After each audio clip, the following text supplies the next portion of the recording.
Yeah, so hello again, friends. So I'm just gonna quickly, because I really can't be in the sun like this, because I haven't got sun lotion, or I haven't got a hat or sunglasses, anything. So I'm dicing with death here, really. So I'm just gonna quickly talk through the new blanket that I got, that I'm really excited about, that I ordered from Pinterpix.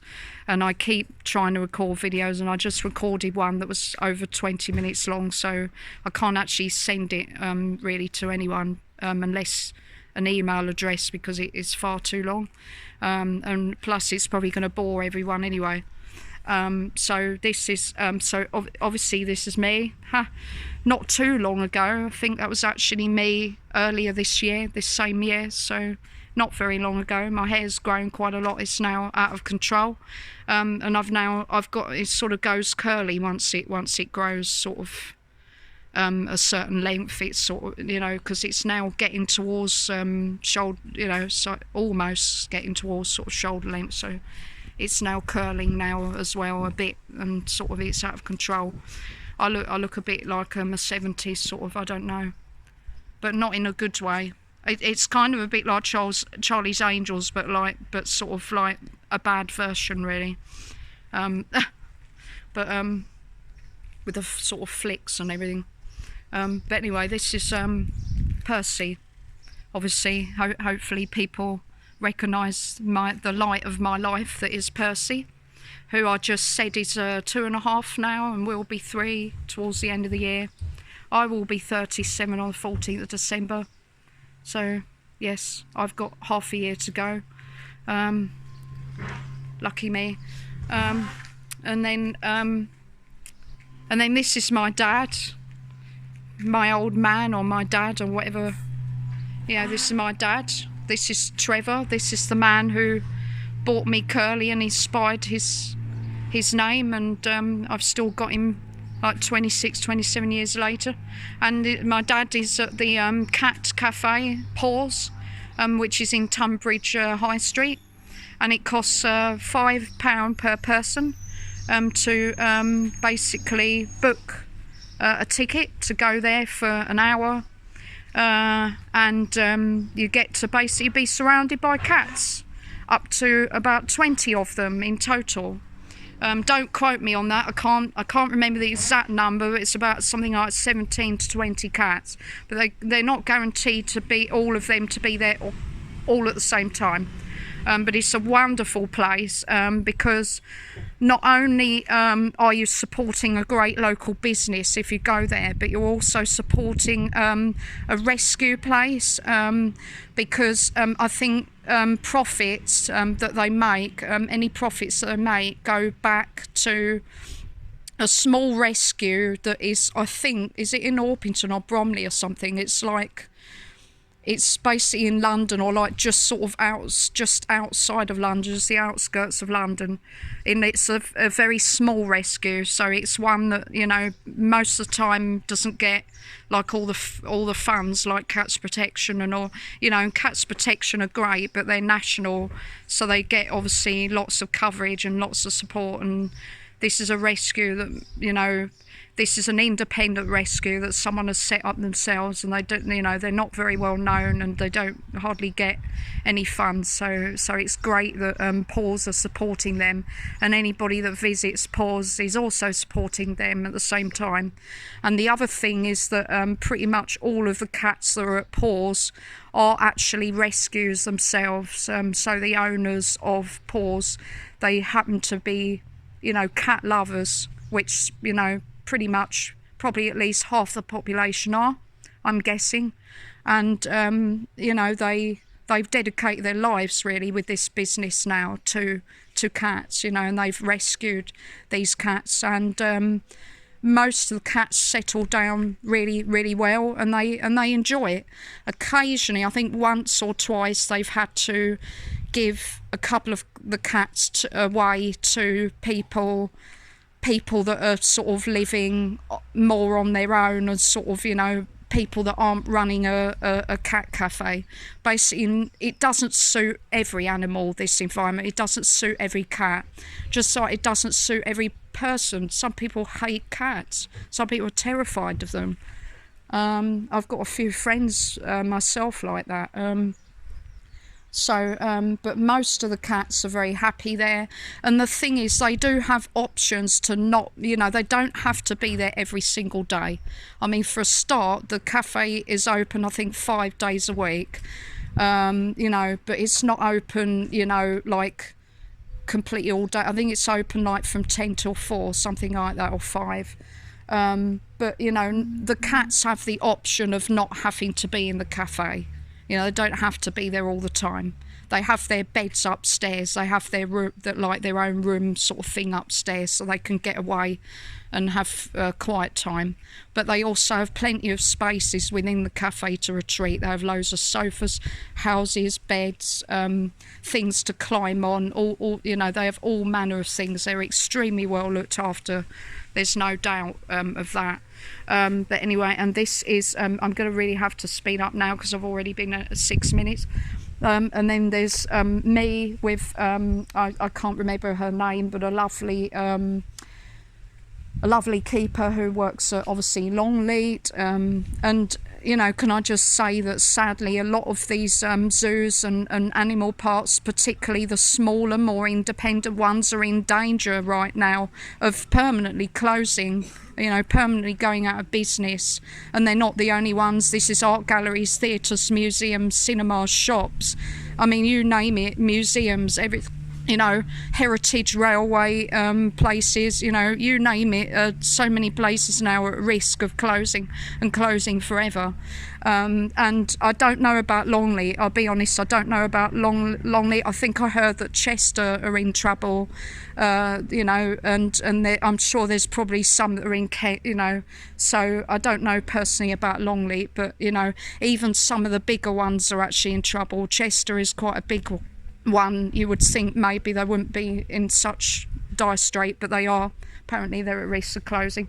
So please support these parks, even if you can't visit them. Please support them in whatever ways that you can online. See what they're doing. A lot of them are doing great keeper talks online, so you can actually watch videos live, or if you miss them you can look back at them later on Facebook, on Instagram. You name it, so things like that. But you can also buy merchandise, sponsor animals, all sorts of things. But yeah, this is Longleat, and this was an experience. I paid for an experience for me and my dad to go and feed and sort of get up close and personal with these, incredible, fascinating animals that are Anteaters. So yeah, and that was an amazing experience, and they love being bottle fed. And there's basically, it's not exactly the most appealing thing what they're being fed in there, but they absolutely love it. But you have to be careful. They're classed as category A. It may surprise you, but they are classed as the same danger as tigers, lions. They're category A animals. Now, why? Why on earth would an animal like this? Well, it's not really their teeth. It's not really. They're not hunters as such. They're not going to deliberately try to go out of their way to go for people. I mean, really, to be honest, nor are lions and tigers. Pretty much all animals. It's only really if they feel threatened, particularly they're young, or if they really are absolutely starving, then they might try. But these kind of animals are not predators really. They're not. They live off ants. They're basically being fed ants in that bottle there. They basically, it's their claws. And they basically can get very excited. These ones are in captivity. They get so excited about the bottle coming that they don't think about their claws, which are basically like they're like the most lethal knives or razor blades or whatever, you know, they're like saws. They're if they catch you, they just do serious damage, like permanent damage, possibly even life-threatening, so hence why they're category A. So yeah, so I had to be careful. I was allowed to bottle feed, but if you can see, we had to stay behind a fence. You cannot go in with them unless you're trained. And the keeper was right beside me, and obviously you were briefed beforehand as to the risks. And then we've obviously got what am I doing now? Yeah, can you even see the blanket? Oh yes, you can see the blanket. I hope you can see the blanket, because I'm actually... Oh, silly me, I'm being stupid. I don't know what I was doing with my camera then. Sorry. I forgot what way round the camera was filming. Okay, so this is me, and I'm on my favourite RT bus, and I'm having a photo shoot with Dell. And this was back in 2017, and this was part of the Heart and Soul Big 30. I think I might have to do 2 of these, because I'm gonna end up having to do it again and again. So this is us on celebrating the Big 30 Heart and Soul, turning 30 years, and this was a major photo shoot that we got to do at the Ensign Bus Garage in Enfleet, I think. Is it Enfleet or something? I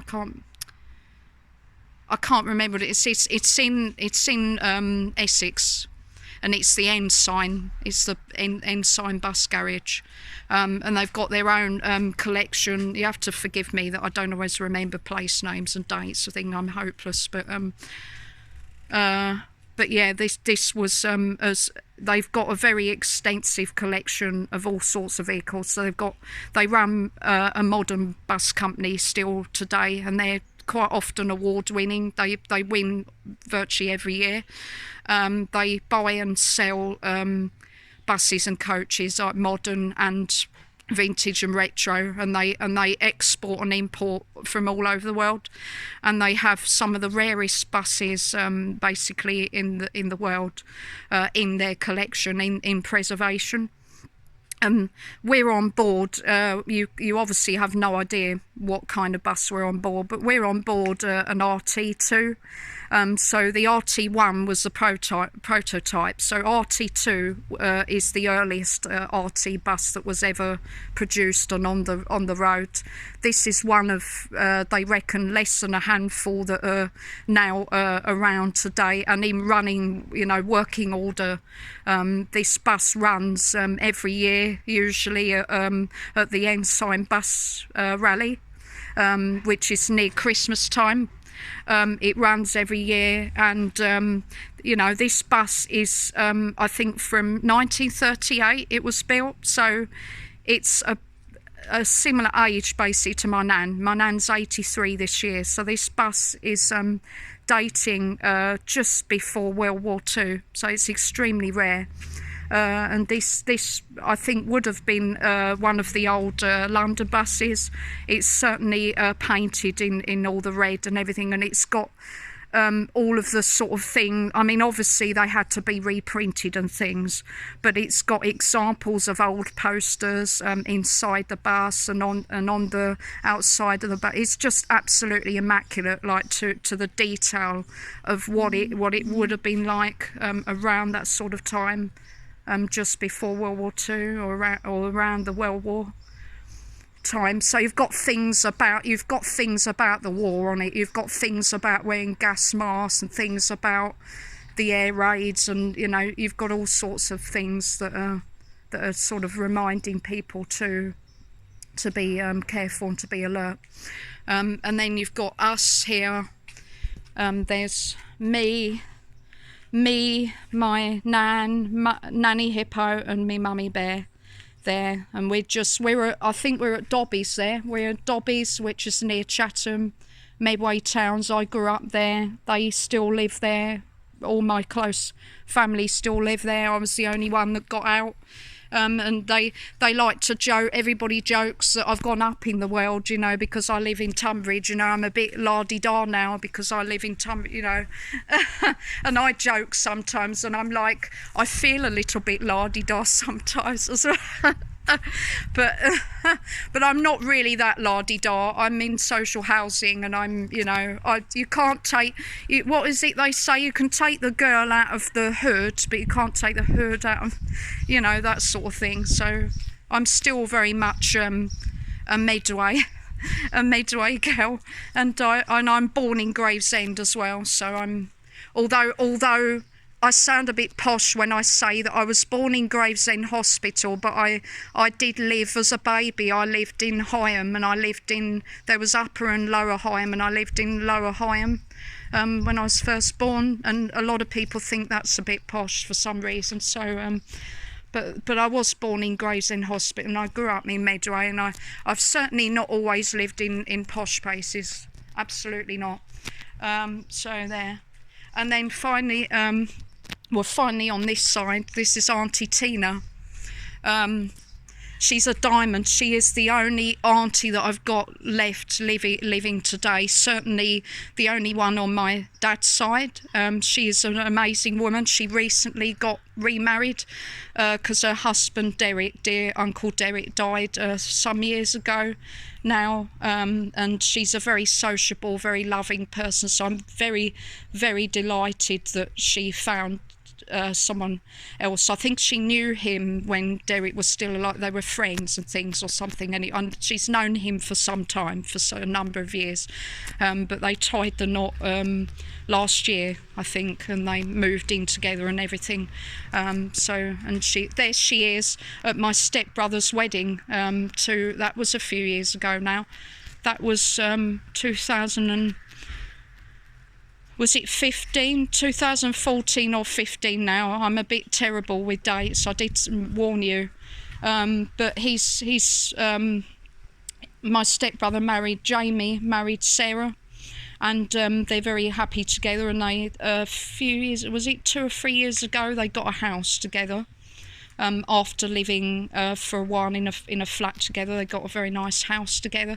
They've got a beautiful cat called, isn't it Gizmo, I think, because they do love sort of sci-fi things and all that. So, and then there's me with 2 pigs. This is Duchess and Hattie. This is at Hadlow, so good old Hadlow College, and like Animal Park there, and they have an open day every year. Unfortunately, obviously, like most things, it didn't happen. I don't know, I didn't check out whether they were doing online keeper videos. That might be worth looking out. They might have been doing that. I'm sure people would be very interested in seeing those if they had done that. You know, and these pigs are very clever. They're sitting for me. They're not the most obedient, can I just say, but I don't think it's that they're stupid. I think it's more that they'll do what they want when they want, quite honestly, which is very much like another gentleman that's over there in his run, Percival. Not stupid, but will not do what I ask him to do in a million years unless he wants to do it. And these pigs are very much like that, and but amazing. They basically sit. If you tell them to sit and you've got the right food in your hand, they will eventually oblige you, providing they are in a cooperative mood, which sometimes took a bit of time.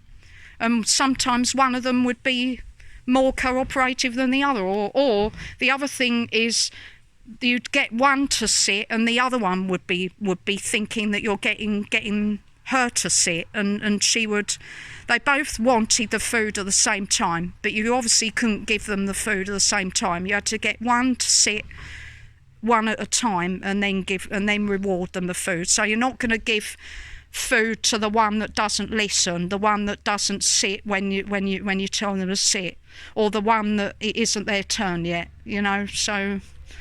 So there we go.